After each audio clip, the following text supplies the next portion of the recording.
It's Lorie Brown, nurse attorney from yournurses.com and empowerednurses.org. And welcome to the Hey Nurses, What's Next? How 21 nurse business owners became successful entrepreneurs. And I think I change the title every time, but you get the idea. So I'm super excited today that we're here with Jason Duprat. Jason is a serial entrepreneur, nurse anesthetist, Navy officer, business coach, and host of the Healthcare Entrepreneur Academy podcast. And he's passionate about helping healthcare professionals create additional streams of income through business ownership. As a former IV clinic owner, Jason loves to help others learn the ins and outs of starting ketamine and IV therapy practices. So welcome, Jason. Lorie, thanks. Thanks for having me. It's a pleasure to be here. I am so glad you're here. I love this nurse entrepreneur community because we all support each other. And I was a guest on Jason's Healthcare Entrepreneur Academy podcast. So I'm so glad I get to pay it forward and have him on my online show. So welcome. Yeah, thank you. Super excited to be here. Hopefully share a few knowledge bombs for everybody as they're getting ready to hopefully start their own business or grow a business. So yeah. Yeah. And, you know, I told everybody I've handpicked the 21 entrepreneurs here because these are the ones who I believe made the biggest impact for other nurses. So Jason, you're a CRNA, and what gave you the desire to start your own business? Yeah, so it was, I've actually always sort of had a little bit of an entrepreneurial drive. All the way back in high school was selling. I was the first person in my high school to have a CD-ROM like burner where you could actually burn a CD for people, like custom CDs with MP3s. So that was like my first go around with business. I've just always liked the idea of being able to make extra income, sort of like in a way that I'm in control. So, you know, I can control my schedule. I can earn extra income and, you know, sort of not be subject to being told when I have to arrive, when I can leave, when I can take my breaks, if I can even take a break, that sort of thing. So yeah, it all started back for me back in high school. I started several businesses since then. Some were big hits, some big failures, which I don't even like to refer to them as failures. They're more of like learning lessons and stepping stones to move on to the next business opportunity. So yeah. That's so interesting. In fact, when I was in grade school, my sister and I would go collect those glass bottles from people and return them and keep the deposit, the 5-cent deposit back in those days. So that was, I didn't realize it until you said something. I guess that was my first business. But my sister and I were saving up to buy an RV to drive to Hawaii. Makes a lot of sense, huh? Hope they have a long bridge back then, maybe. And so I think that a lot of nurses I see, especially, they're all going into becoming CRNAs or nurse practitioners, thinking that nursing will be better being a CRNA or nurse practitioner. What are your thoughts? So, I mean, it can be. Certainly the income is much better. And it really sort of depends on where you work. There are some really great work environments. And for anybody who doesn't know what a CRNA is, there's actually quite a few nurses who've never heard of a CRNA.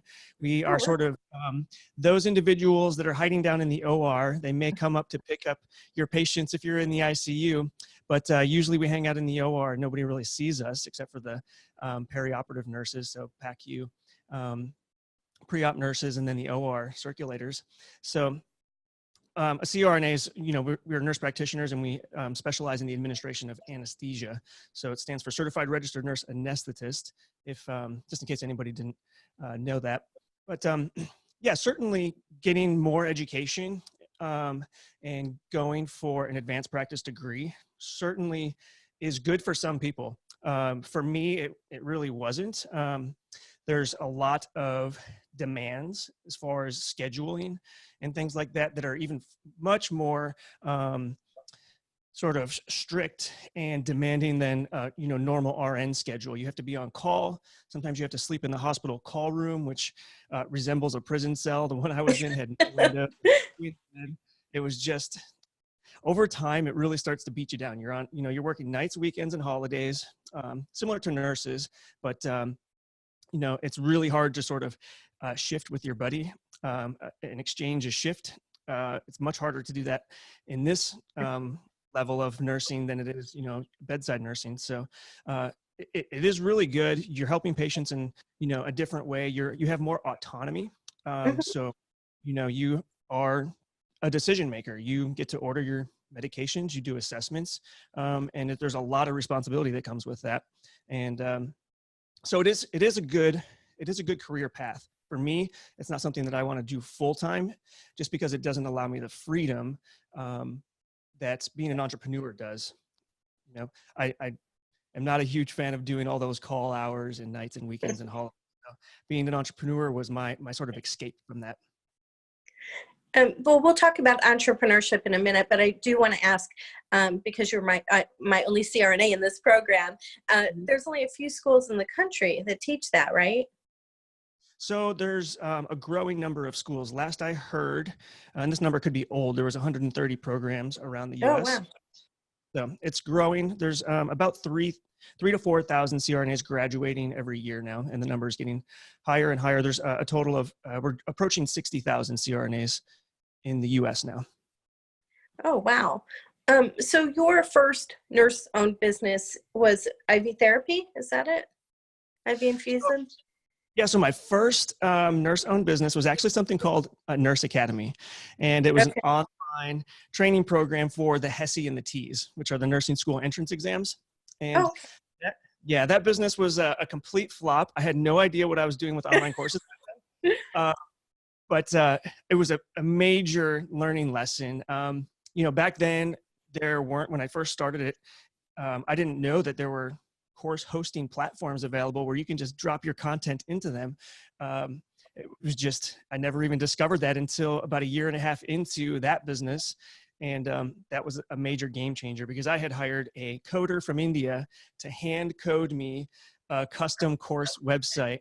And disasters that happened as a result pretty much made that business not worth doing. So we just dissolved that one and then moved on to the next.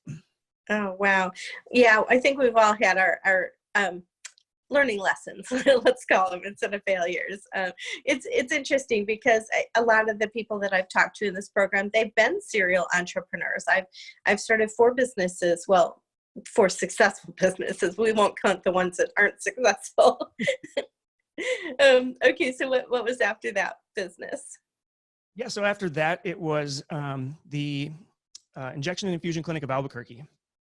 So I was working full-time as a CRNA, but I was doing 24-hour shifts. And so I was putting in a lot of hours at the hospital, and there's a substantial amount of downtime when you're covering those 24-hour shifts, because you're just sort of there waiting for an obstetrical emergency or somebody to come rolling into the ER. So during that downtime, I was just avidly studying business and trying to figure out what I could do to sort of escape that prison cell of a call room. So starting an IV practice was what really hit home with me. So it was about a year before I moved to Albuquerque to take the CRNA job. I was approached by an emergency room physician, Dr. Carl Bonnet, and he asked me for my input because I was an anesthesia provider. And as an anesthesia provider, we administer ketamine quite regularly to our patients. It's an anesthetic. And so he wanted, an anesthesia provider's perspective on, our thoughts on giving it outpatient. And this was like a totally new development for me. I'd never even heard of ketamine being administered in a low dose outpatient setting, but he sort of opened my eyes to that, showed me some research, and it was a pretty eye-opening experience. It was right up my alley because it was the drug that we were familiar with, studied, used all the time. It was in low doses, and it was being used in this new way that had never been, used in a full-scale sort of purpose before, which is to treat treatment-resistant depression. That's what it's being used for in those low doses in that outpatient setting. So after talking to him, it was about a year later of sort of studying business, sort of overcoming my own negative self-talk of why I couldn't do it, and studying, reading books, and then finally just making the leap and starting my own IV therapy practice. And we focused on ketamine initially and later on added IV nutritional therapies to that business. Wow. Okay. Interesting. So do you have to, if you wanted to open a ketamine clinic, can a nurse do it, or do you have to be a CRNA? Yeah, so in most states, a nurse can administer ketamine. There's a handful of states that have some stricter rules as it relates to nurses administering the medication. In all states, a nurse can own the practice, but the nurse would have to hire or otherwise partner with somebody who's at the provider level. So a physician, an MD, a DO, a nurse practitioner, or a nurse anesthetist, or a physician assistant. So a nurse could definitely do it. In most states, they can administer. Some have some funky rules, like there has to be on an infusion pump. One state even has a rule that states that the patient has to be intubated. And that's just archaic rules because whoever made them doesn't understand, what low dose ketamine is and how it affects people. So, yeah. Yeah. Do you have to have a physician to order it, to administer it, or can NPs do it? NPs can administer. NPs Do in they every need state. a physician order, but in full practice authority, they could do it themselves? Yeah, so when it comes to nurse practitioners and nurse anesthetists, different states have different rules. And so right now there are quite a few states, over 50% of states are now independent practice states for nurse practitioners, which is phenomenal news for us because as nurse practitioners, we can start our own practices and not have to pay a physician to supervise or collaborate. So if you're in one of those independent practice states, it's a bit easier, and you do not need any physician there. You do not need a physician order. You do not need physician collaboration. Now, and if you're in a supervisory state, then you sometimes would have to have a physician protocol. That's usually, like in Florida, that's how it works.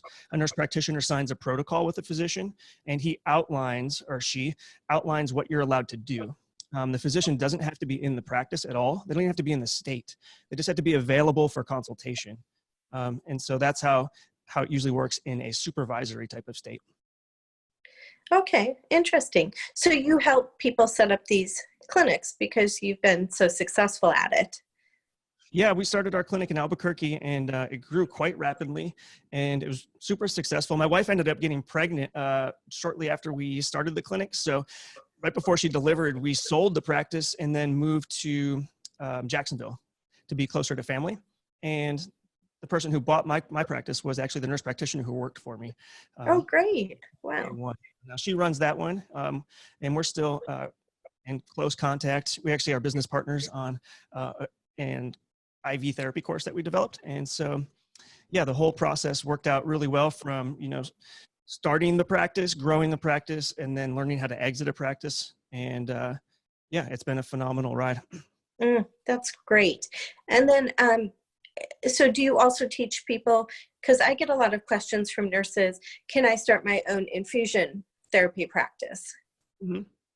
Yeah, so it's the same sort of thing. They can start, a nurse can start a practice. There's not a single state that I'm aware of that disallows a licensed nurse from owning some sort of practice that treats patients.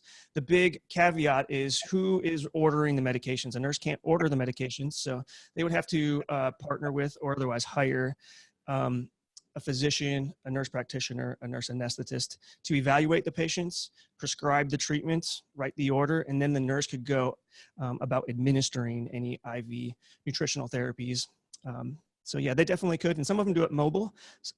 In Vegas in particular, there's a hot market for mobile IV therapy practices. And I guess it's big demand for Hangover IV bags and banana bag type things. Yep.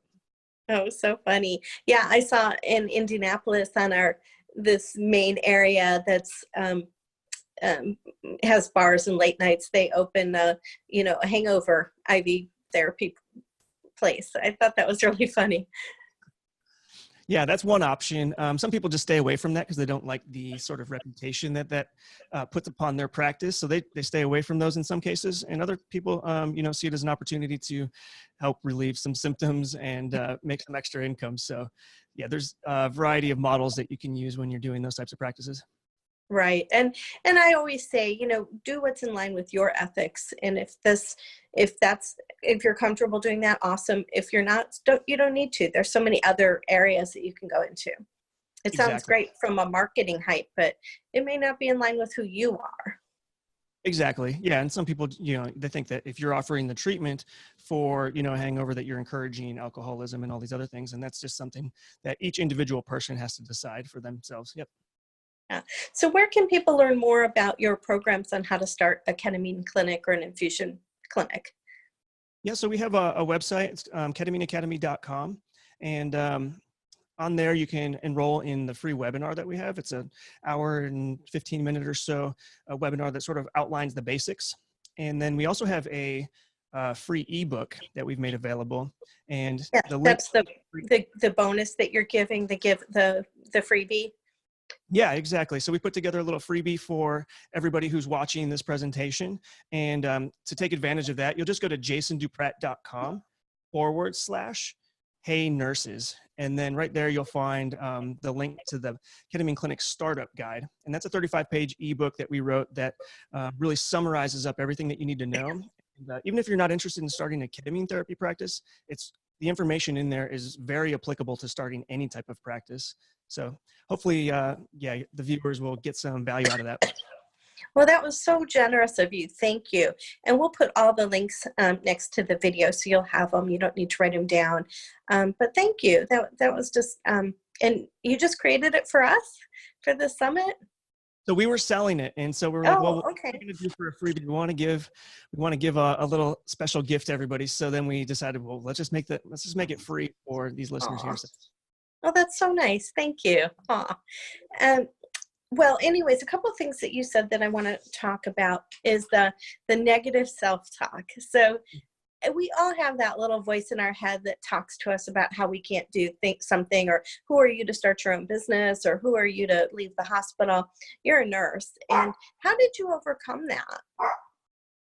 So it was a combination of things. First, it was listening to podcasts that were sort of in the self-help space and entrepreneurship space. And so entrepreneurs know that that's a really common obstacle to becoming an entrepreneur, to becoming more successful. And so it's covered a lot in many of those types of podcasts or books. And so I really focused on sort of consuming content. And that was helpful for me to sort of see how other people were bridging that gap and overcoming that obstacle. Mm-hmm. And so that definitely was helpful. I also joined a mastermind and got connected with John Lee Dumas from Entrepreneur on Fire. And so I went to okay. I just listened to him this weekend. Yeah. Oh, yeah. I love his podcast. It's he is like one of the podcasting gurus out there. He's had one of the longest running, most listened to podcasts with over 1 million downloads a month, which is insane. Crazy. All on entrepreneurship, and occasionally he'll throw in some healthcare entrepreneurs in there too, which is an extra bonus. So, but yeah, I went to his mastermind in Puerto Rico at his house, and that really sort of set me, it got me ready to take the next step, which was to quit my full-time job and focus on entrepreneurship.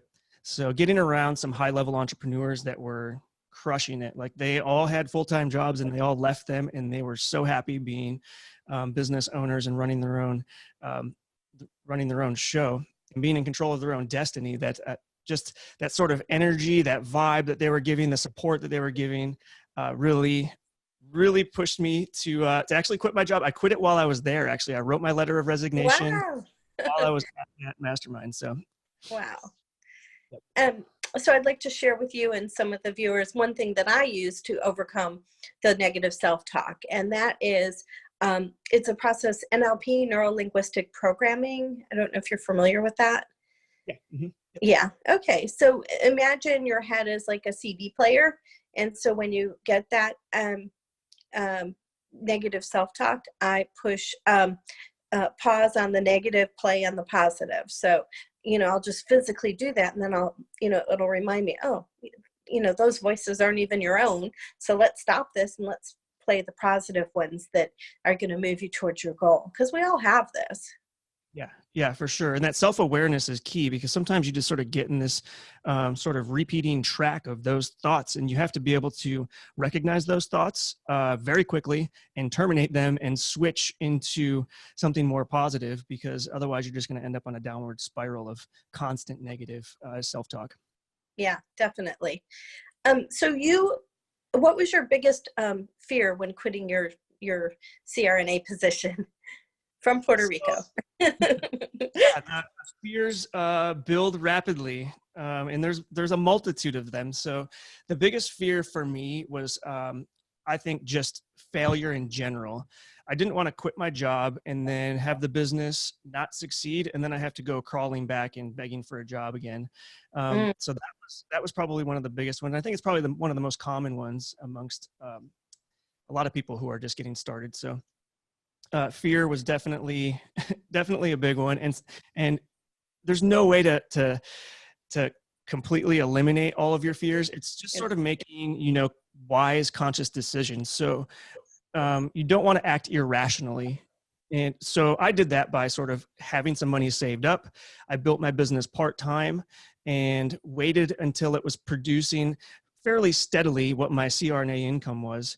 And then it was a much easier decision. I had a long runway of savings.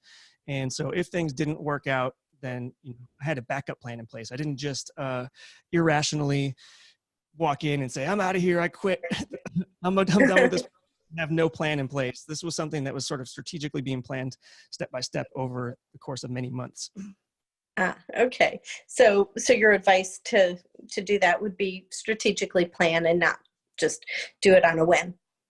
Exactly. And if you can start a business while you still have your job, I think that's the best opportunity there, to mitigate any risk and mitigate that fear, because you still have your full-time job. It's going to be a lot of work for sure. You're going to have to put in some hustle and some grind. But the benefit is that, you still have a full-time salary while you're building this. And so that actually allows you to build up some cash reserves pretty quickly. As your business starts to make money, you're still making your full-time income, and really quickly you can save up a nice runway as a sort of an emergency slush fund in case the business slows down or something like that. Yeah. And one thing that I always say is that your job is your comfort zone. And so in order to have a business, you're going to have to get out of your comfort zone and do something that you've never done before. And it's okay. And you're going to feel that fear, but you just do it anyways. And those days where you don't want to wake up and do your business and crawl back to the hospital, that's okay too. But it's a process of learning how to walk through that fear and get out of your comfort zone and do it anyways, because the rewards on the other end are great, aren't they? Yeah, absolutely. Something that you can't even fathom as an employee. Sometimes you just don't even think in the way of how things could develop is if you had a successful business and you were running it, on your terms. Yeah. So what was your biggest mistake, and what'd you learn from that? So I would say that my biggest mistake would be lack of preparation when I first started my business, sort of having that almost arrogant sort of attitude where I think I know what I can do. I know I can do this. I can figure it out. I may not know what I'm doing, but I can figure it out without any help. And that got me into some trouble when I first started my clinic, because I didn't fully understand the scope of practice regulations in my state. What I did, I thought it was very clear, but there's some little nuances that almost got me in a little bit of trouble there. So there's things like that pop up all the time. Just like with the Nurse Academy course, I thought I could just hire a coder to code me a new course hosting platform. That did not work out so well either. So there's the big mistake is being a little overconfident in thinking that you can just do it alone. You need people around you. You need resources. You need connections. You need other entrepreneurs. And if you can afford it, you need and should hire some sort of a coach who's where you want to be in the next couple of years. They should be several steps ahead of you, and they can sort of guide you. And trust me, the amount of money that you spend for a good coach who is where you want to be is totally worth it. Even the high ticket ones, because they're going to save you a lot of time. They're going to shortcut your track to success, and it's going to save you a lot of mistakes and the money associated with those mistakes. Yeah, definitely. One of the high level coaches that I hired, I just thought I would die when I spent this amount of money. It was $42,000, but that year I added 150,000 to the bottom line. So, you have to think ahead. Is the investment going to get you to where you want to go? Exactly. Okay, and then how about what advice would you have for nurses who want to leave their day job and start a business, or have a business and are taking that leap? What Yeah, advice would you have? definitely. So there's a few things that I would say. One is do some homework before you get started. Look at different business models, look at what might fit your personality, what your interests are, what your skill set is, and start to talk to some people in that arena. You don't know anybody in that arena, join the National Nurses in Business Association, because there's a ton of awesome nurses and very good chance that somebody in that room, because last year I think there were over 300 nurse entrepreneurs in that building. There's somebody who's done it before, or knows somebody who has done what you want to do before. So get connected. The NNBA actually started doing chapter leaders now. So they have regional leaders, and I'm actually one of them for the Southeast region, the Jacksonville, Florida region. And we're going to be doing monthly meetups. And so that's another way to get connected with other entrepreneurs. And that's really important, because if you're going to try and go it alone, you're going to make mistakes and you're going to probably lose your motivation. So yeah, definitely do that. And then if you could just recircle back to your question, I think I got a little off course there. And I'll finish up the rest of it, because I had a couple other points I wanted to make. Do you mind just rephrasing what was that question that you asked again? Just so I had three. And before I do, I'll add that I'm the chapter president of the Southern California chapter. So I'm excited to get to meet everybody, all the nurses in Southern California who want to start their business as well, or who already have existing businesses. So my question was, what advice would you have for a nurse who's ready to take the leap and start their own business, or have a business and are ready to leave their job? Okay, yeah. So my second point was going to be to, once you get around those people, then you want to start consuming some content, but you don't want to get stuck in the cycle of over consuming and just, reading book after book after book, and then never taking action. So don't overconsume, consume, but don't overconsume. Just learn just enough to give you the confidence to make that next step. You're going to be learning along the way. You don't have to know everything when you get started. And then the third thing is just take action. Can't just sit there and ruminate on the idea, and you can't do what's that documentary called, The Secret. The Secret. So yeah, in that documentary, I believe in some of that stuff they talk about, where it's you have to put out what you want into the universe, and then things will happen. But along with that, you have to take action. That's one thing that they left out of that video. Yeah. You have to take action steps to get there. You can't just wish and hope and dream and put all of your ideas into the universe and hope that it just comes to you while you just sit there on the couch and watch movies and eat Doritos. Like, it's not going to happen. You have to take that action. Yep. That is definitely great and absolutely right on, because as nurses, we love certifications, and, we want to, like, I know from legal nurse consulting, they're like, okay, I need to get certified as a legal nurse consulting. Well, maybe I should be a life care planner too. Let me get certified life care planner. And, oh, wait a minute, I need to do Medicare set aside. So let me get certified in that as well. And that's our comfort zone. Studying, learning, that's our comfort zone, because we're great at it. But when it comes to taking the committed action to have the steps that it takes to be successful, that's where we fall short. And having a coach to help you keep accountable is a great opportunity. Or even just partner with somebody and say, let's keep each other accountable. I'm going to have to share this story. I always joke that I say I'm going to go on a diet tomorrow. I'm not going to eat sugar. And then tomorrow comes along and there's this chocolate cake. I'm like, oh, I got to have chocolate cake. And then the next day I'll go on a diet tomorrow. And then, oh, there's gelato. I got to have some gelato, and I eat that. And the next day there's creme brulee, and I got to eat that. And it's always tomorrow, tomorrow, tomorrow. But if I said to you, Jason, tomorrow I'm not going to eat sugar, or I'm going to do X in my business, will you call me tomorrow night and make sure I did it? and you're much more likely to be successful and do what you say, because I'm not going to lie to Jason. I'll lie to myself, but I'm not going to lie to Jason. Exactly. Accountability buddies are huge. I actually just hired a coach because I was gaining a little bit of weight around the midsection. My pants were getting too big. And so I wanted, I know to work out. I work out all the time, but I don't eat that well. I could eat better. So I hired a bodybuilding coach, a former bodybuilder, and he is my accountability buddy.